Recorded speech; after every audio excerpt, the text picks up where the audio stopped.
Bonjour à tous et bienvenue à ma présentation de mon rapport de stage sur Publideas.net que j'ai réalisé en Espagne durant 4 mois. Alors je vais vous présenter l'ensemble de mes réalisations, la présentation de l'entreprise, le positionnement web et campagne Facebook que j'ai réalisé, les réalisations graphiques pour Publideas, les réalisations pour l'agence immobilière Inmobiliaria Tarazona, la campagne municipale que j'ai menée et d'autres réalisations que j'ai faites. Alors, la présentation de l'entreprise. Donc, l'entreprise Publias.net a été créée en 1997. C'est une régie publicitaire. Elle fonctionne sous le principe d'autonomo. Autonomo, c'est un peu comme artisan ou auto-entrepreneur. C'est un régime spécifique en Espagne qui est entre les deux pour le régime français. On peut réaliser donc d'autres activités dans le cadre de son activité professionnelle, ce qui fait qu'en 2012, suite à l'absence d'agence immobilière dans l'entreprise, mon patron a réalisé une agence immobilière, donc une autre activité dans mon village. Et aussi en 2005, il a réalisé une boutique plus spécifique qui s'appelle Invitación y Regalos de Boda, traduction invitation et cadeaux de mariage, qui regroupe différents petits objets qui sont spécifiques à tout ce qui est baptême, mariage en Espagne, puisqu'on offre des cadeaux à ses invités. Voilà pour la présentation générale. Alors, au niveau du positionnement web, j'ai dû travailler à améliorer le positionnement web des différents sites internet que détenait l'entreprise. Ce n'a pas été évident puisque ne fonctionnant pas comme des sites normaux, ce sont des CMS, tout n'est pas modifiable. Donc il y a une page, comme vous le voyez à l'écran en petit, qui vous propose directement de mettre les métatags dans le CMS pour pouvoir diriger le site internet pour quand les robots passent puissent lire directement les métatags. Donc j'ai modifié les métatags, j'ai aussi je suis allé sur différents sites, par exemple pour tout ce qui est de l'agence immobilière, je me suis allé sur des forums ou des sites spécialisés dans les annonces publicitaires comme Le Bon Coin où j'ai mis des liens qui ramenaient sur l'agence immobilière, différents sites et forums afin de créer des liens directement avec notre site web. J'ai aussi fréquemment modifié le contenu des sites web pour que si le robot passe, il puisse se rendre compte que des modifications ont été apportées et que le site est actif. Puis j'ai réalisé des campagnes Facebook, qui est un moyen comme un autre de communiquer les objets publicitaires. Comme vous pouvez le voir sur la petite photo, j'ai par exemple j'ai pris une affiche publicitaire que j'ai réalisée dont je vais vous parler tout à l'heure et je l'ai diffusée à différentes entreprises directement sur Facebook. Alors les réalisations graphiques pour PolyTH, j'en ai réalisé beaucoup, mais je vais vous en présenter trois particulièrement. Cette première qui était pour Caritas. Caritas, c'est les Restos du Cœur en Espagne, où j'ai réalisé juste une présentation de différents produits pour voir s'ils les intéressaient avec leurs références. C'est pas très poussé comme réalisation, mais ça prend assez de temps puisqu'il faut intégrer dans chaque petit objet le logo de l'entreprise concernée par la publicité. Donc vous voyez à chaque fois j'ai mis le petit logo Caritas sur tous les objets, bien mis à l'échelle, penché comme il le faut pour donner cette impression que l'objet est déjà imprimé pour que le client voie déjà ce que ça donnerait avec le logo intégré dedans. Après, j'ai fait une affiche pour les offres d'été, des articles qu'une entreprise peut proposer à ses clients en cadeau publicitaire. Donc, vous voyez, là aussi, j'ai mis le logo de l'entreprise comme il faut sur chaque article.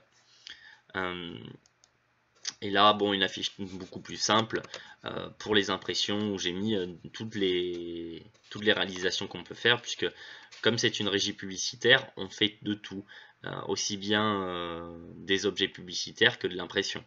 Donc on a présenté un autre projet. J'ai réalisé une dizaine de visuels que vous pouvez voir dans le rapport de stage où c'est beaucoup plus détaillé. Contrairement à l'année dernière, j'en ai réalisé un peu plus, mais je les ai réalisés beaucoup plus vite, parce que j'ai pris l'habitude je connais maintenant ce que demandait mon patron, donc ça allait beaucoup plus vite pour le satisfaire, et c'est surtout, j'ai une meilleure maîtrise du logiciel, donc pour réaliser n'importe quelle affiche, j'ai mis beaucoup moins de temps. Alors, les réalisations pour une Immobiliaria Tarazona, ça a été la même chose, j'ai réalisé des visuels, que vous pouvez voir, les deux sur les côtés. En fait, tout comme pour les visuels que j'ai fait pour PubliDH, ce sont des visuels que j'ai réalisés pour pouvoir les communiquer sur Internet, sur les réseaux sociaux, ou pouvoir tout simplement les imprimer. Donc ces deux-là ont été imprimés et je les ai affichés un petit peu partout dans la ville, sur des points stratégiques, des panneaux publicitaires libres d'accès. Donc j'ai placardé dans toute la ville ces affiches.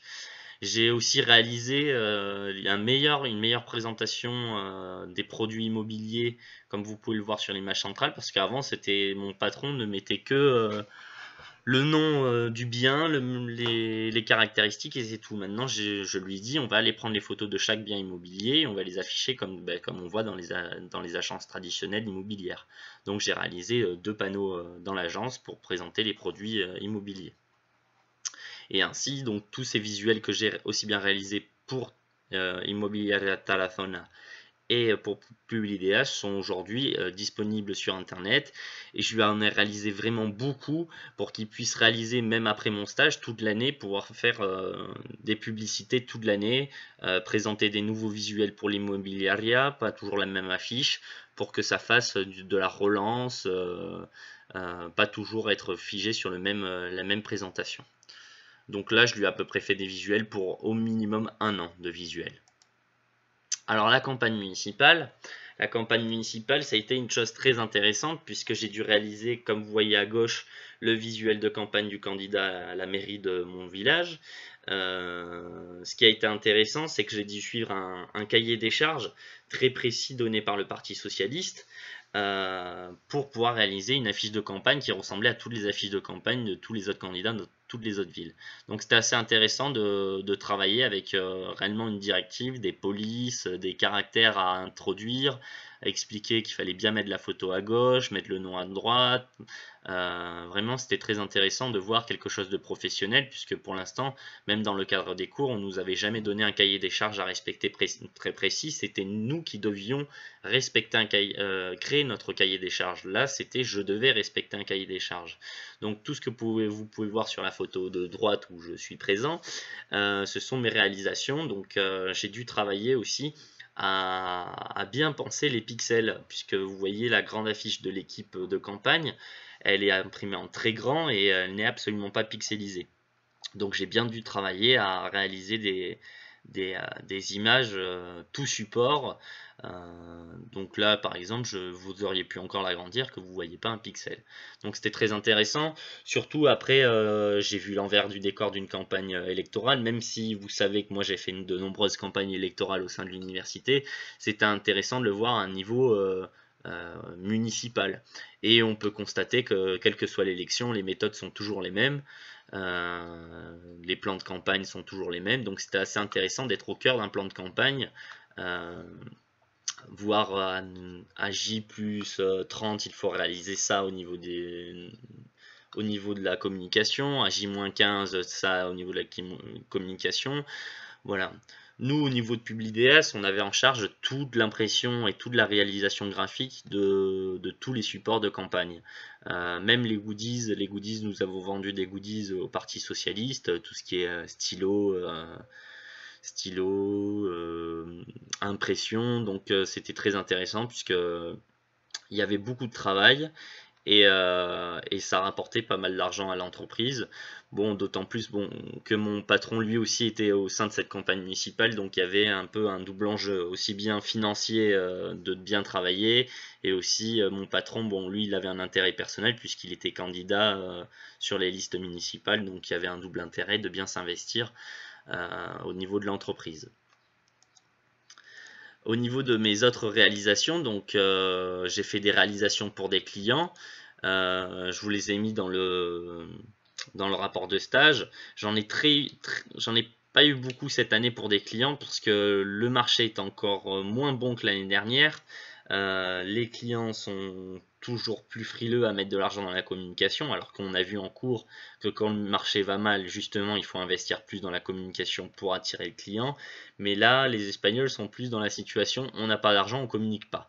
Donc, on avait essentiellement des recommandes, donc ce qui fait que les recommandes, il y avait déjà les visuels qui étaient créés, donc je n'avais rien à faire.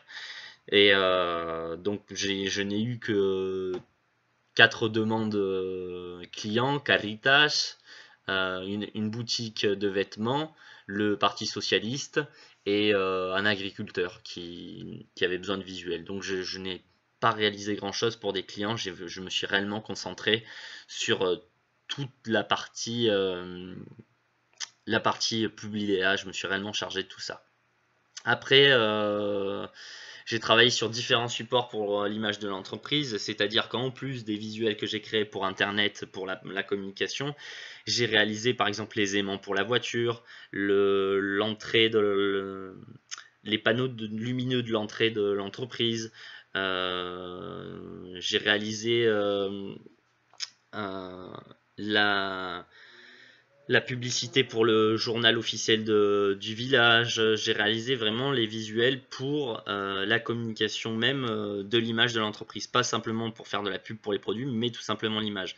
En plus du cahier des charges que j'ai réalisé, puisque je lui ai réalisé un cahier des charges très précis en lui disant telle police utiliser pour les titres, pour les textes. Je lui ai créé un nouveau logo pour l'entreprise, un logo pour le groupe aussi. Et bien sûr mis une charte des couleurs de l'entreprise. Voilà. Après, nous avons travaillé sur une campagne d'emailing qui ne s'est pas faite, puisque au moment où j'allais lancer la campagne d'emailing, j'ai réfléchi et j'ai dit à mon patron que lancer une campagne d'emailing au mois de mai, c'était pas très intéressant, puisque les entreprises ont déjà voté leur budget communication et ont déjà acheté leurs produits. Il faut mieux faire ça en fin d'année quand ils sont en train de rechercher de nouveaux produits pour l'année à venir, parce que là le message serait tombé directement aux oubliettes. Il faut sélectionner un moment précis dans l'année pour envoyer ce type d'emailing pour présenter les produits qu'on propose, parce qu'à ce moment-là de l'année, il n'y a plus de budget dans les caisses des entreprises et elles ne sont pas en recherche de goodies. C'est plutôt en fin d'année, quand le budget est en train d'être voté, qu'il faut en faire la com. Donc j'ai réalisé tout le travail en amont de la campagne d'emailing, réaliser un bon listing de mails, sélectionner les entreprises, préparer le mail à diffuser, mais au final nous ne l'avons pas diffusé parce que tout simplement ça aurait eu un effet négatif, aucun effet plutôt, et surtout qu'une campagne d'emailing sur autant de mails revient à entre 1000 et 2000 euros, donc c'était pas très intéressant d'investir pour un retour négatif. Bon, donc mon bilan, c'est une progression graphique importante, puisque Photoshop n'a plus de secret pour moi. Je sais aussi bien gérer tout ce que peut faire Photoshop, je sais m'en servir aujourd'hui. Donc le stage m'a été très bénéfique. Le seul problème que je vois aujourd'hui sur mes progressions graphiques, c'est que je manque cruellement de créativité. Je fais des choses très classiques. Vous me donnez une image, je peux la transformer, faire ce que vous en voulez. Il me faut vraiment des directives. Si on me dit créer quelque chose de A à Z, de dynamique et moderne, je ne serai pas réalisé. Il faut vraiment que j'ai des directives pour réaliser quelque chose, parce que je n'ai pas de créativité et j'en suis très conscient. Je pense que peut-être dans la formation, il faudrait nous donner des cours réellement sur la créativité. Je ne sais pas comment l'expliquer, mais je sais réaliser, mais je ne sais pas, par exemple, accorder les couleurs ou des choses comme ça. Voilà. Ensuite, ça a été très intéressant de travailler dans une vraie campagne électorale, parce qu'on rencontre du monde. J'ai rencontré les élus régionaux de ma région en Espagne. J'ai assisté à des meetings. J'ai assisté aussi aux célèbres tables de campagne dans les marchés. J'ai vu comment ça se passait pour tracter. C'était très intéressant de voir une telle machine se mettre en place, parce que même si j'ai l'habitude des élections au niveau de l'université qui touchent quand même 10 000 personnes, Là, c'est vraiment un autre enjeu et on voit les forces qui sont mobilisées, les budgets de campagne qui sont mobilisés. Vous regardez par exemple le budget de campagne des municipales pour mon village de 7000 habitants. Le budget de campagne était quand même de plus de 5000 euros. C'est assez impressionnant de voir ce budget. Et on ne parle que de 5000 euros pour les reproductions papier, puisque après les goodies étaient fournis gratuitement par le Parti Socialiste, donc on peut facilement monter un budget de 15 000 euros pour une campagne municipale. Voilà. Après, ce qui a été intéressant, c'est qu'au final, après 2 ans de stage dans la même entreprise, l'entreprise a un vrai cahier des charges, puisqu'avant elle n'en avait pas. C'était à chaque fois des publicités qui ne se ressemblaient pas les unes des autres, puisque à chaque fois c'était un graphiste différent qui les réalisait. Donc aujourd'hui, mon patron a un cahier des charges entre ses mains complet pour le donner à chaque graphiste qui réalisera des visuels pour son entreprise. Donc il y a une vraie identité de l'entreprise qui passe par son logo, qui passe par ses lettrines, ses typographies, ses couleurs. Et ça, c'est très intéressant d'avoir été au cœur de ces réalisations. Pour un bilan plus personnel, un G-Media m'a beaucoup apporté. J'ai eu un bagage supplémentaire dans ma vie active, même si aujourd'hui j'ai un CDI dans une banque, donc on peut se demander quel est le rapport entre les deux. Mais c'est vrai que